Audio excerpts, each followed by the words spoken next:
शिक्षक मित्रांनो, नमस्कार. शिक्षण गप्पा या आपल्या शैक्षणिक YouTube चॅनलवर आपले स्वागत. बघा, आजच्या व्हिडिओमध्ये आपण विद्यार्थी प्रमोशन 2024-25 च्या विद्यार्थ्यांना 25-26 मध्ये UDAS प्लसला प्रमोशन कसे करायचे, त्याबाबत आपण या व्हिडिओमध्ये माहिती घेणार आहोत.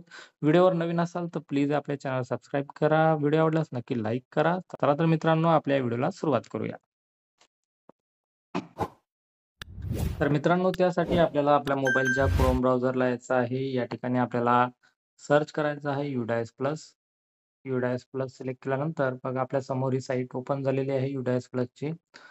आता यामध्ये आपल्याला log in for all modules याला आपल्याला सिलेक्ट करायचं आहे. त्यानंतर आपलं स्टेट सिलेक्ट करायचं आहे महाराष्ट्र.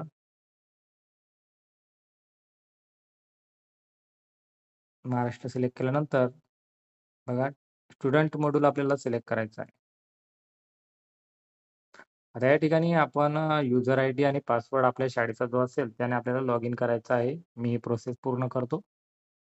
बघा लॉग इन झाल्यानंतर आपल्यासमोर अशा प्रकारे आपलं पेज ओपन होणार आहे. यामध्ये करंट अकॅडमिक इयर 2025-26 आणि स्नॅपशॉट ऑफ 2024-25. आता या ठिकाणी आपल्याला 2025-26 मध्ये काम करायचं आहे. या टॅबला सिलेक्ट करायचं आहे. आता आपल्यासमोर बघा 2025-26 चे हे पेज ओपन झालेलं आहे. अकॅडमिक इयर 2025-26 आणि यामध्ये आपल्या वर्गातील म्हणजे आपल्या शाळेतील सर्व वर्गाचे जी संख्या आहे, विद्यार्थी संख्या आहे, ती या ठिकाणी 0 आपल्याला दिसत आहे. म्हणजे अजून आपल्याला एकही विद्यार्थी यामध्ये दिसत नाहीये किंवा या ठिकाणी आपण प्रमोशन केलेलं नाहीये. आता विद्यार्थ्यांना आपल्याला 2024 मधून 2025 ला आपल्याला प्रमोशन करण्यासाठी आपल्या डाव्या बाजूला हा एरो आहे, त्याच एरोला आपल्याला सिलेक्ट करायचं आहे. आपल्या समोर अशा प्रकारे टॅब ओपन होईल. यामध्ये आपल्याला स्टुडंट मूव्हमेंट अँड प्रोग्रेशन या टॅबला आपल्याला सिलेक्ट करायचं आहे. बघा, त्याला सिलेक्ट केल्यानंतर आपल्या समोर अशा प्रकारचे टॅब ओपन होणार आहे. Progression activity, import module, Dropbox.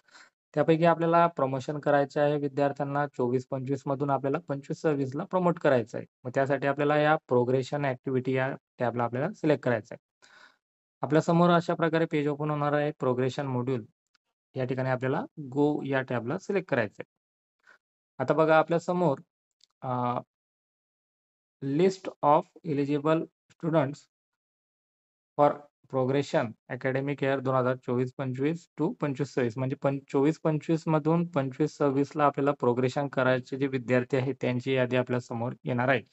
आता सुरुवातीला आपल्याला इथे 2 टॅब आहेत बघा, सिलेक्ट क्लास आणि सिलेक्ट सेक्शन. यापैकी आपल्याला ज्या वर्गातील विद्यार्थी आपल्याला प्रमोशन करायचे आहे, तो वर्ग आपण या ठिकाणी सिलेक्ट करायचा आहे. आता आपण एक विद्यार्थी प्रमोट करायचं ते बघूया. बघा इयत्ता 4थीचा वर्ग मी सिलेक्ट केलेला आहे, क्लास सिलेक्ट केलेला आहे. त्याला आपल्याला गो म्हणायचं आहे. गो टॅप केल्यानंतर बघा आपल्याला इयत्ता 4थीचे विद्यार्थी जे आहेत ते आपल्याला ते आपल्या समोर ओपन होणार आहेत. बघा इयत्ता 4थीचे विद्यार्थी समोर आपल्याला दिसणार आहेत. आता प्रमोशन करण्यासाठी आपल्याला सर्वात महत्त्वाची गोष्ट जी लागणार आहे, ती आहे त्याचे मागील वर्षाचे त्याचे मार्क्स आणि त्याचबरोबर त्याचे number of days school attended म्हणजेच तो विद्यार्थी किती दिवस शाळेत हजर होता, त्याचे हजर दिवस. आपल्याला या 2 गोष्टी खूप महत्त्वाच्या आहे. आता बघा या ठिकाणी आपण एक विद्यार्थी आपल्याला प्रमोट करून दाखवतो बघा.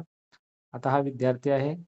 याला आपल्याला प्रोग्रेशन स्टेटसमध्ये सिलेक्ट केल्यानंतर आपल्याला प्रमोटेड बाय एक्झामिनेशन म्हणजे परीक्षा देऊन हा विद्यार्थी प्रमोट करायचा आहे. आता त्याला मार्क किती मिळालेले आहेत, पर्सेंटेज, मार्क्स इन पर्सेंटेज, त्याची टक्केवारी किती आहे ते आपल्याला या ठिकाणी सिलेक्ट करायची आहे. त्यानंतर तो किती दिवस शाळेत हजर होता, तर ते दिवस सुद्धा आपल्याला या ठिकाणी टाकायचे आहे. आणि त्यानंतर त्याचं स्टेटस, स्कूलिंग स्टेटस म्हणजे तो विद्यार्थी आपल्याच शाळेमध्ये शिकत आहे किंवा दुसऱ्या शाळेमध्ये टी-सी घेऊन गेलेला आहे, ते आपल्याला या ठिकाणी सिलेक्ट करायचं आहे. Studying in the same school. विद्यार्थी अद्याप आपल्याच शाळेमध्ये शिकत आहे. आता एवढं केल्यानंतर पुढे बघा एक टॅब आहे क्लास 5 म्हणजे तो 5वीच्या वर्गामध्ये गेल्यानंतर त्याचा वर्ग कोणता आहे? क्लास ए. आणि या ठिकाणी केल्यानंतर बघा या ठिकाणी स्टेटस दिसत आहे पेंडिंग. आता या संपूर्ण प्रक्रियेनंतर आपल्याला पुढे एक टॅब आहे बघा अपडेट. या अपडेटला सिलेक्ट केल्यानंतर बघा आपल्यासमोर ते जो विद्यार्थी आहे त्याची माहिती आपल्याला या ठिकाणी अपडेटेड झाल्याचा मेसेज आलेला आहे आणि ज्या ठिकाणी ते पेंडिंग होतं ते आपल्याला या ठिकाणी डन म्हणून आलेलं आहे. म्हणजे आपल्याला अशा प्रकारे संपूर्ण वर्गातील विद्यार्थ्यांचं जे प्रोग्रेशन आहे ते करून घ्यायचं आहे. आपल्याला यासाठी लागणारी खूप महत्त्वाची माहिती म्हणजे त्या विद्यार्थ्याचं मागील वर्षाचं टक्केवारी आणि त्याचबरोबर तो विद्यार्थी किती दिवस हजर होता, ते हजर दिवस आपल्याला या ठिकाणी लागणार आहे. तर मित्रांनो अशा प्रकारे आपण या प्रमोशन प्रक्रिया आपल्याला पूर्ण करायची आहे. व्हिडिओ आवडल्यास नक्की लाईक करा. चॅनलवर नवीन असाल तर प्लीज आपल्या चॅनलला सबस्क्राईब करा. व्हिडिओची लिंक आपल्या मित्रपरिवारामध्ये शेअर करा. चला तर मित्रांनो पुन्हा भेटूया. तोपर्यंत धन्यवाद.